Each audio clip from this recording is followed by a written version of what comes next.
Okay, good morning, guys. I'm going to go over your homework that was on page 11. So remember, you needed to do 4, 5, 7, and 8. All right, so let's look at 4. So I have carbon and fluorine. So first of all, I have to figure out whether it's going to be ionic or covalent. So carbon is a nonmetal and fluorine is a nonmetal. So I know that I'm going to have a covalent bond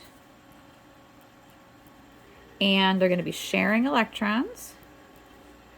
So I'm going to be circling the electrons to be shared. I'm not going to have a plus and a minus. I'm not going to have an arrow. So if I look up carbon, carbon has 4 valence electrons. And if I look up fluorine, it has 7. So it should look very similar to on page 5 when we did carbon and chlorine. Okay, very similar. So carbon's going to be at the center. 1, 2, 3, 4. I'm going to have a fluorine with 7 of its own, and then it's going to be sharing. So that fluorine has 7 of its own, 1 that it's sharing, so it has its 8. And then if I do that at each of these spots, 1, 2, 3, 4, 5, 6, 7, and share. 1, 2, 3, 4, 5, 6, 7, share. And one more there. 1, 2, 3, 4, 5, 6. So now the carbon also has 4 of its own and 4 that it shares. So it's 8 total. So now as far as naming it, because we had to name them if they didn't have a name, I have carbon, tetra, because there's 4, fluoride. Okay. All right, number 5, silver bromide. So now if I check out what I've got going on, silver is a metal, bromine is a non-metal. So now this one is going to be ionic, and we're going to have a transfer of electrons. So silver, when I look up, silver has 1 valence electron, bromine has 7. So silver is going to give its electron to the bromine.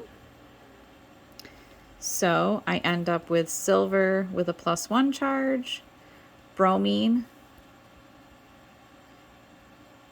with 7 of its own, the one that was transferred to it, so a -1 charge, +1 and -1, so AgBr is going to be our formula.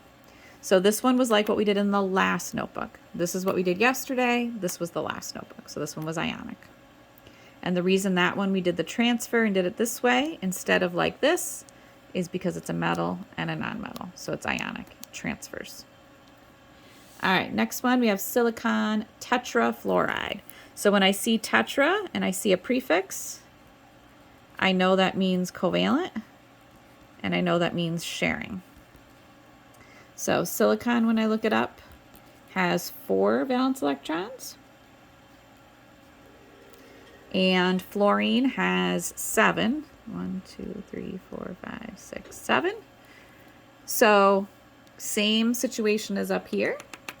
Tetra, I already know I need 4 of them. So they're going to go right around the silicon.